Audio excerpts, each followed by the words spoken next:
Okay, welcome back to a first nutrition discussions of the spring 2022 semester. My name is Andy Sykes. I am a strength and conditioning specialist, nutrition specialist here at Wichita State University.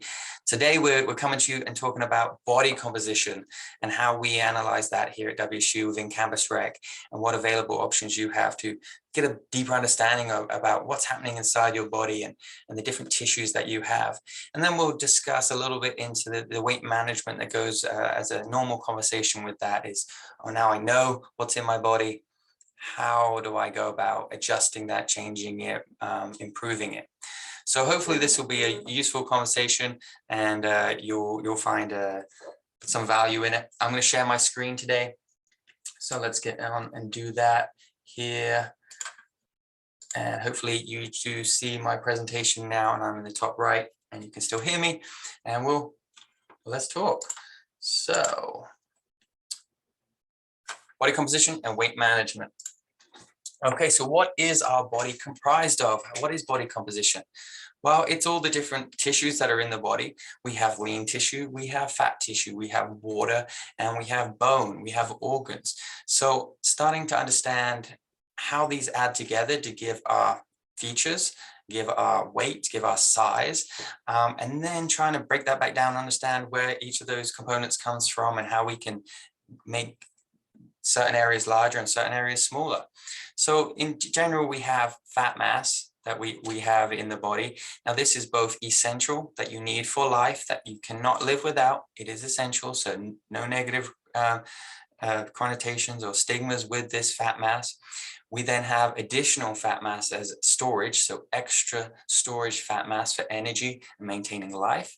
And then we have muscle mass, okay? How much lean mechanical tissue do we have to move and maintain our metabolism?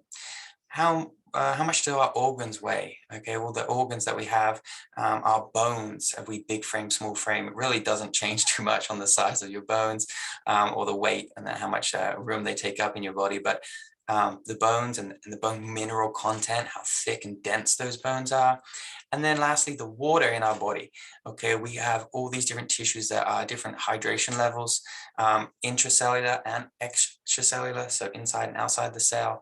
And they, hopefully your body is roughly 60% water, and the lean tissues are actually higher. They're closer to 70% water, 73% water. And so that actually is a key to how we start to understand what's in the body and how we know what the composition is. So different methods of actually calculating that. How do we know this information? And so this is going back several years now.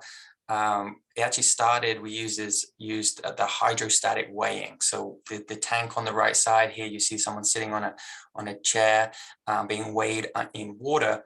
The idea behind this is that fat, just like we see in the real world, sits on top of water when you mix them together. They don't mix, they do the opposite. They try to stay away from each other.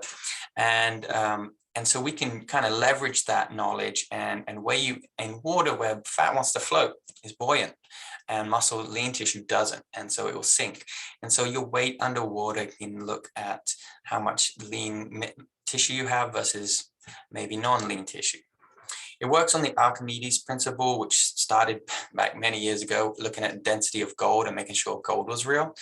But we know the density of different tissues. And so the volume that you take up in water is equal to the amount of water that was displaced when you went into it. So we can start to look at, okay, the size of your body, the density of the body, and we can start to look at, okay, what is it comprised of?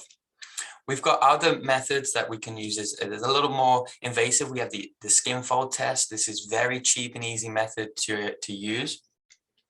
It does a few different estimations that are being used on this. There's a 3-point system, there is a 5, there's a 7, and where we actually do those pinches, we're pinching the skin, and that's going to include the subcutaneous fat, so the fat right beneath the skin, and we measure that, whether it be lean, which is pretty shown on that screen right there, or larger, a thicker piece where there's more fat underneath.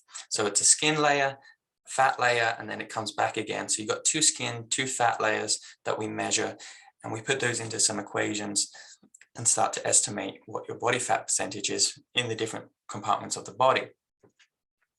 It is cheap, it's easy that we can do it, and the accuracy will just depend on the administrator. How often have they done this? Are they skilled in it, or is this the first time? Then we've had bioelectrical impedance analysis become very more popular because it is both financially available, it's a cheaper method, and it's pretty accurate. Okay, and this works on the premise of sending electrical currents through the body. Okay, we get very small electrical current being sent through the body, and we look at how much resistance is being created as that current passes through, as that voltage goes through.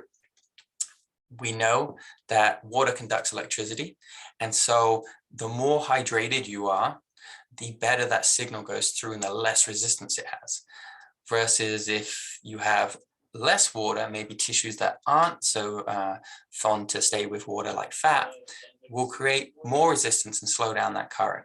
So the amount of resistance bases on the tissues that it's going through, and how much resistance you have gives us our composition. And I'll talk more about that here in a second.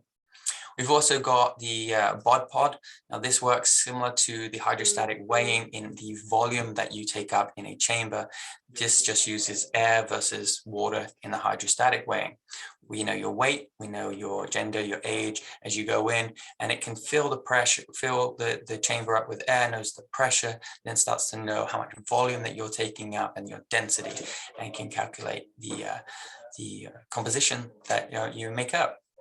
And probably the most accurate but a very expensive way to do it is the DEXA, so dual X-ray absorbometry. So two different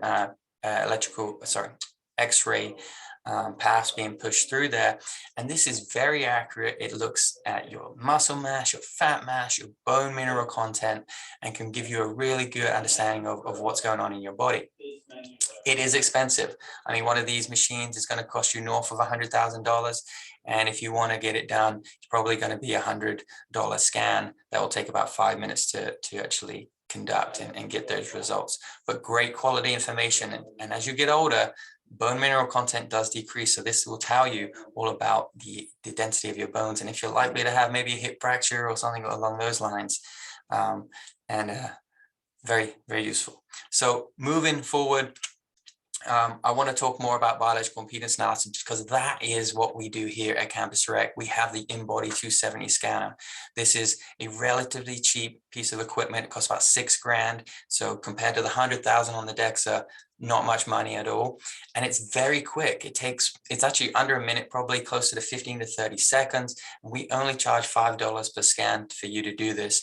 Get those results printed out, and we can start to have a conversation about, okay, what's going on in your body and how we can make changes. And so this is available. I want you to know that you can come do this. $5. We do it Monday through Friday, anytime I'm here or my intern down in the performance suite. Come get yourself scanned. Let's talk more about it. Why should you trust it? How does it work? Well, bioelectrical impedance, as I mentioned before, sends these small electrical currents through your body. And it's looking at how long it takes, what's the resistance that this voltage is coming under.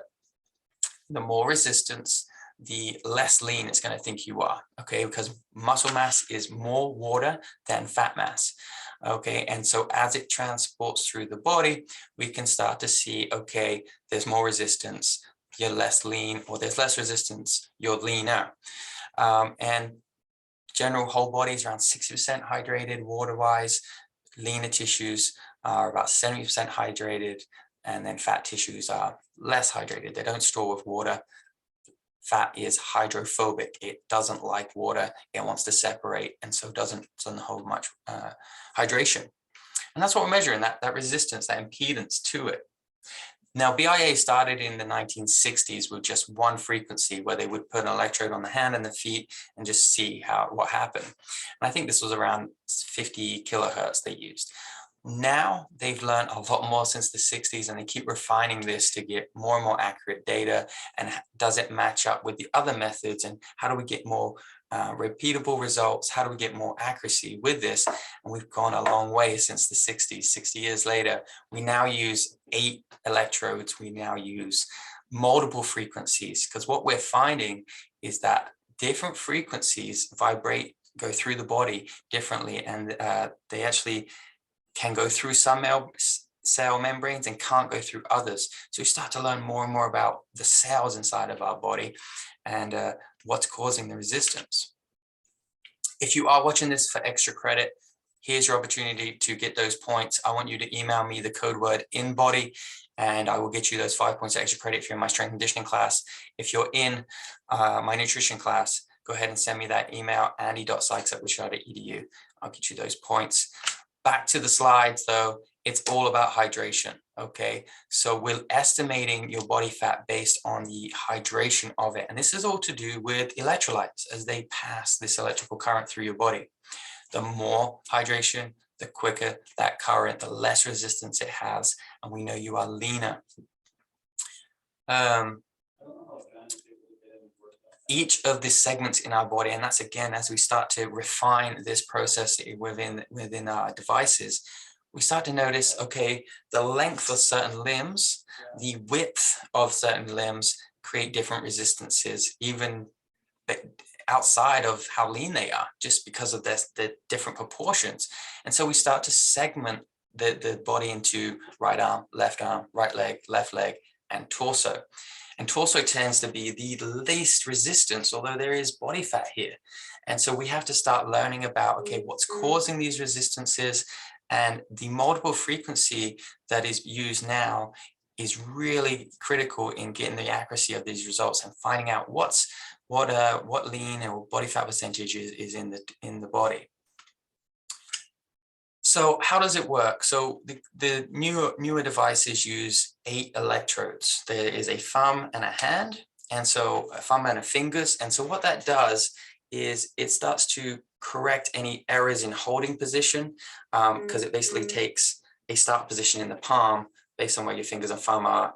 As it goes through, it just starts as it where they join together, and it allows for more accuracy in the results. Same thing with the foot. You have the toe and the heel that are on the electrodes. It comes up to your leg, and actually the start point where they do the estimates is kind of in the ankle, going up the leg.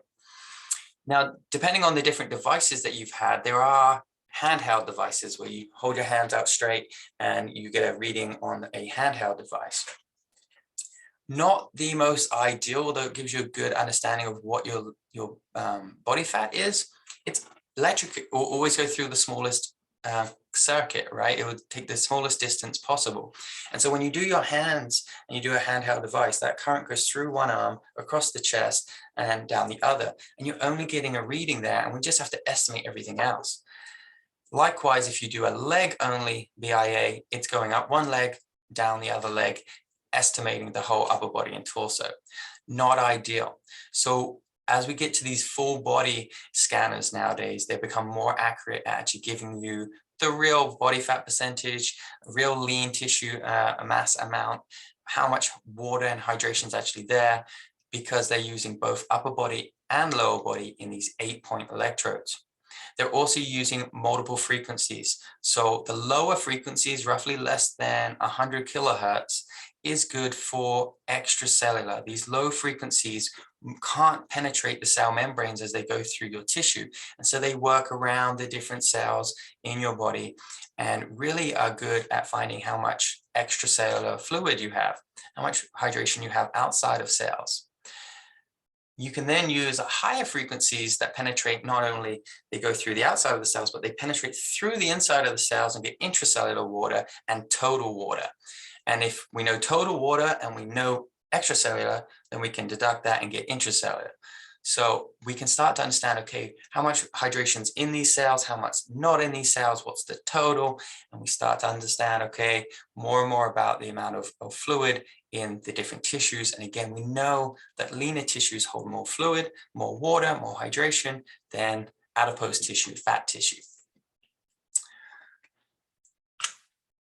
And so when we do this scan and we get this result printed out, this is what it will look like. So we see on the right side, just an example here. It tells you, of course, the weight as it weighs you at the beginning of what you came in at today.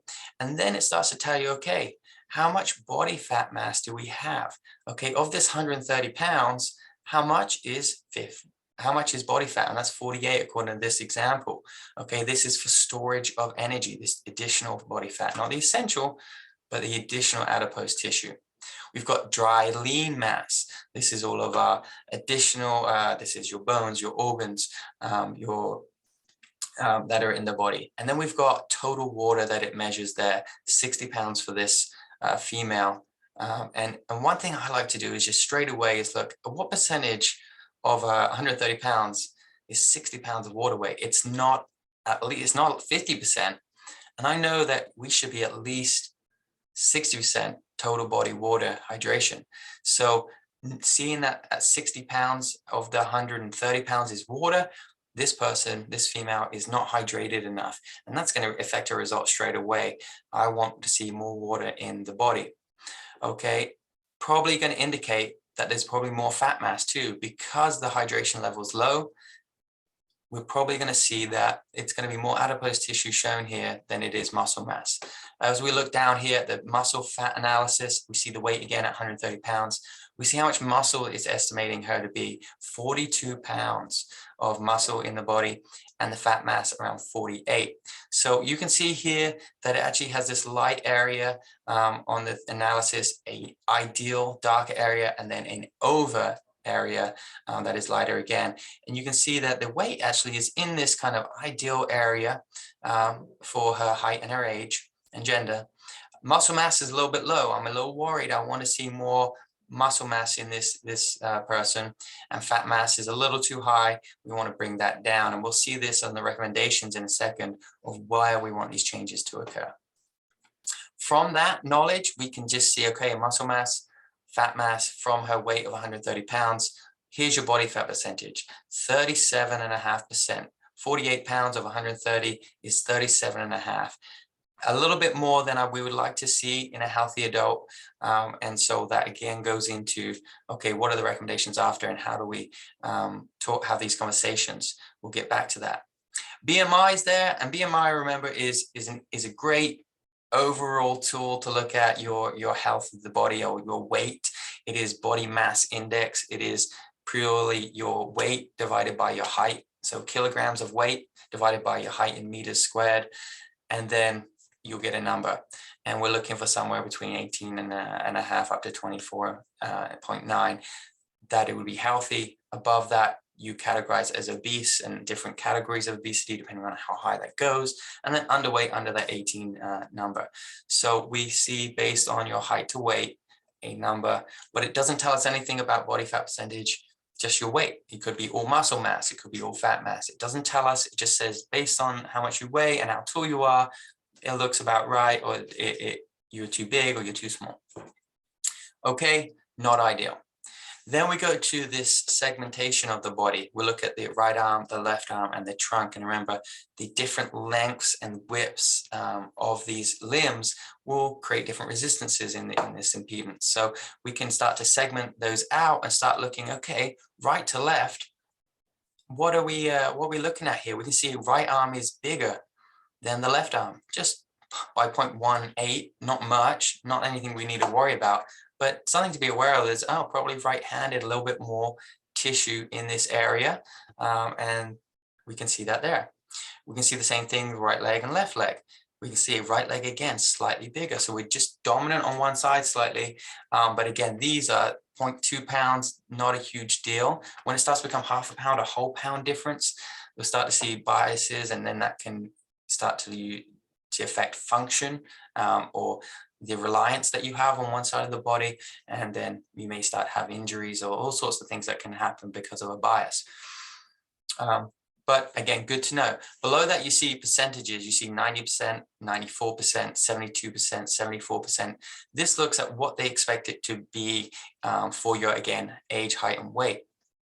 So 90%, they expected you to be a little bit bigger. You didn't quite hit the 100 where they expect you to be, but this heavier arm is closer to the 100. You can see that compared to the lower body where they expected you to be. She's way less tissue in the lower body, then we want to see. So this person is upper body dominant. We want to see more training, more muscle mass development in the lower body and get this closer to the estimated recommendations. So maybe closer to 13, 14 pounds in each arm and each of the legs. Same thing here for the trunk, how much you're weighing, and then where they think that is compared to where it should be. Oh, sorry.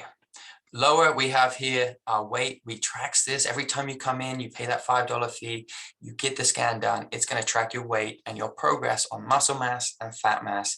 So we can see that tracked, and hopefully we see a positive relationship. On the top right, we'll see here that we have our recommendations. You've got fat mass recommendations of minus 22 pounds and lean body mass recommendation of adding 8 pounds of tissue. So this is good information. Basically says here, look, your body fat was above the recommendation. We want to try and bring that down. And the muscle mass was not quite where we wanted it to be at 42 pounds. We want you to add a few more, get closer to 50 pounds of your 130 being lean muscle mass. Below that, we have basal metabolic rate. It's showing here that it estimates this Jane Doe female to be at a basal metabolic rate of 1,168 kilocalories. Now, what does that mean? And we're going to talk about this a little bit more coming up. It is how many calories it takes to sustain this person's life. Okay, if you were to do nothing and just survive, how many calories each day would it take to keep your cells alive and functioning correctly? Okay, not any additional, not eating, not moving, just keeping you alive.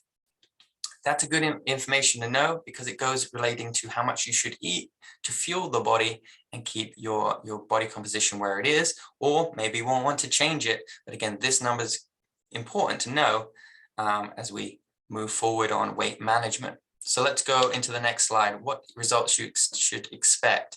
Now, we saw Jane Doe having there a slightly higher body fat percentage than we would like to see. But this is where you should see your results, or where the recommendations are. Okay, for an athlete, we're going to see the lowest body fat percentages because they are moving all the time. They want to be very lean so that when they do move, they're not having additional weight to move, and they can be very efficient, strong, and powerful. So we'll see males there around 6 to 13% being in the athletic population. We have to have a minimum of 3 to 5 because that is essential to stay alive. We need some fat that does a lot of function in the body, creates hormones, moves vitamins around, insulates us, all sorts of stuff. Okay, so we do need some, and then a little bit additional to that. Females have much more essential body fat. We saw it in the one of the first slides, and we see athletes around 14 to 20% in the female. Then someone that's athletic but not a full-time athlete, someone that's into the fitness, maybe a weekend warrior that works out, we'll see their body fat percentages a little bit higher in those teens for the males and in the low 20s for females. Then typically a normal person, normally more sedentary in today's world, we'll see body fat percentages between 18 and 24 for the male. For females, higher into those 20s, maybe even touching onto the 30% range. And then above that, above the average, we'll hit greater than 25 for males, greater than 30 for females, and tends to be a lot of our current population we're seeing, especially after the pandemic, is adding body weight as adipose tissue, and we're becoming less lean, and we'll see those as a result. So taking this information, how do we go about moving forward and actually understanding it and using it as a useful tool? Well, it gives you, first off, we want to go back to this, knowing where you're at, starting as a benchmark. We want to know your body fat percentage. We want to know how much you're weighing. We want to know how much muscle you have. And then we want to know your basal metabolic rate. That number is really key to knowing how much we should be eating and to balance energy levels in the body, because that is what controls your weight.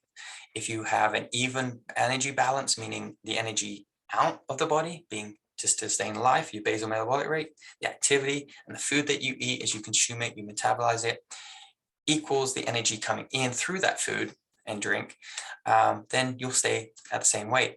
If you eat more than you expend, then you gain weight. You have a positive energy balance.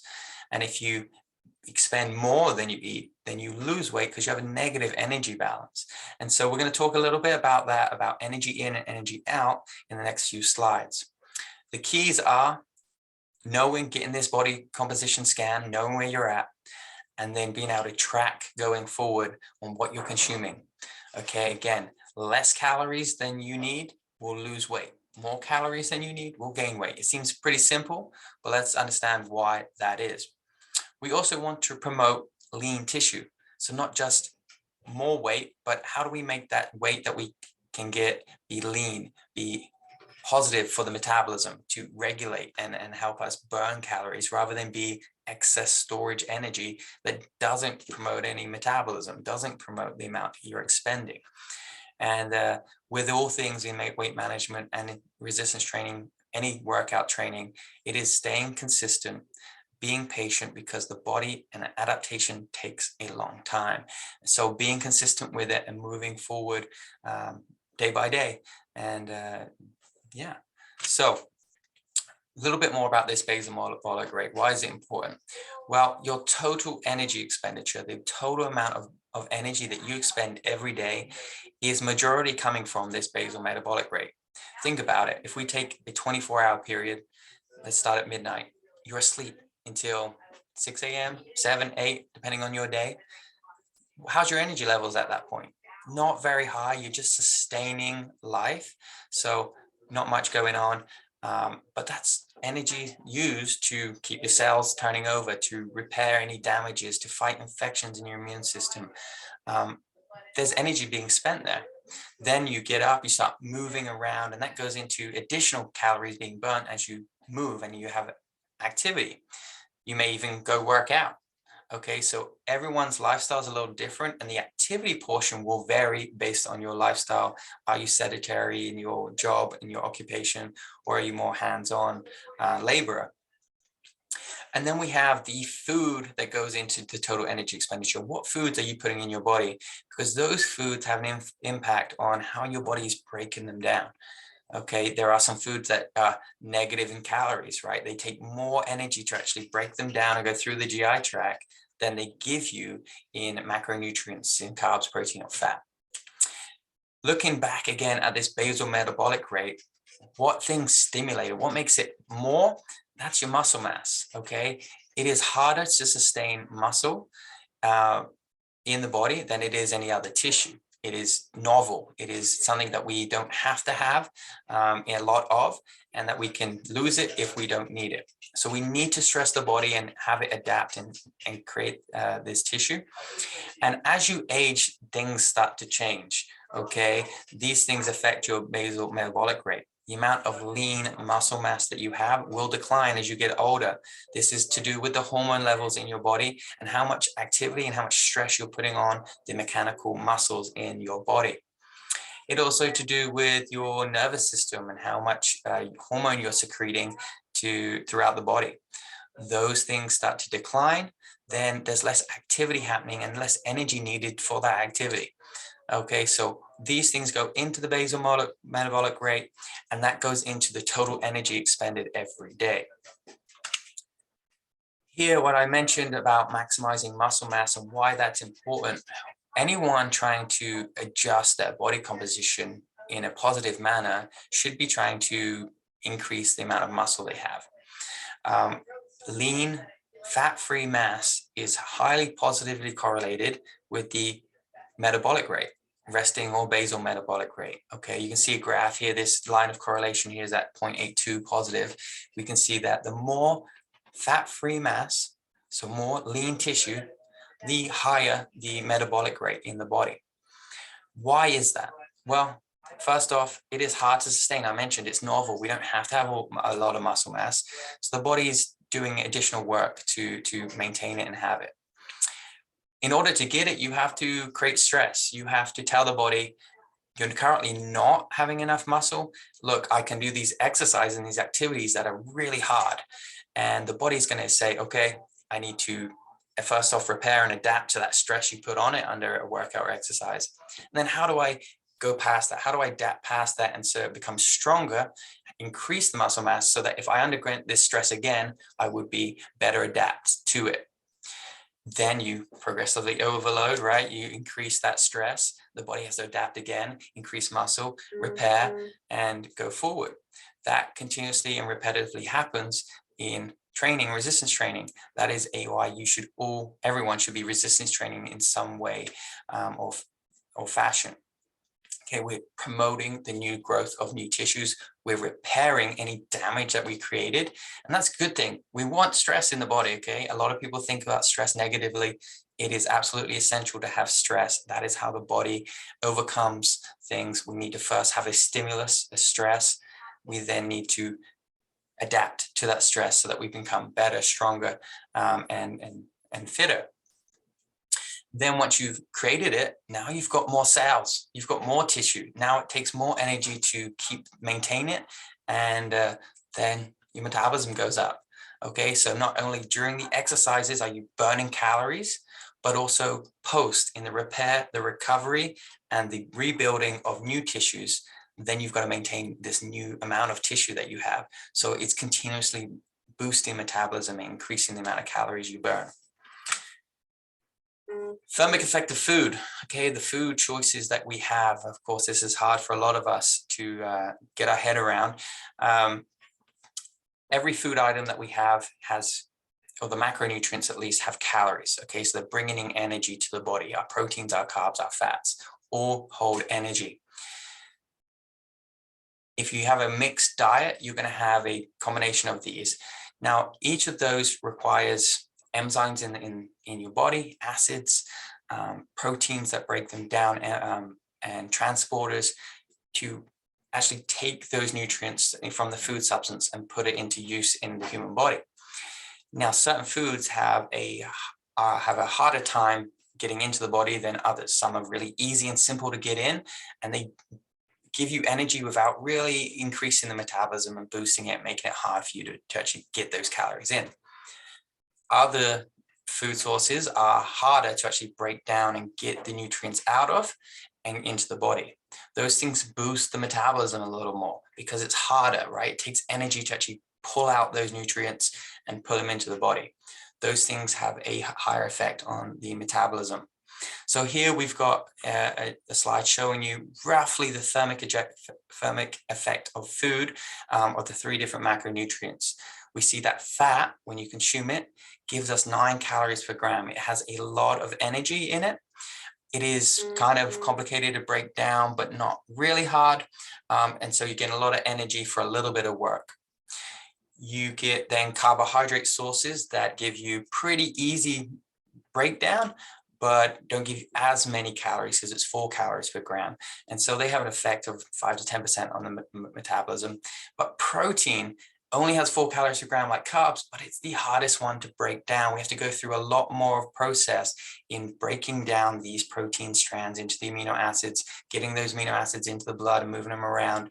And especially if we start using the protein for energy, which is never really recommended, but the body will do it under stressful conditions. That's hard work. And so it boosts the metabolism to eat these foods.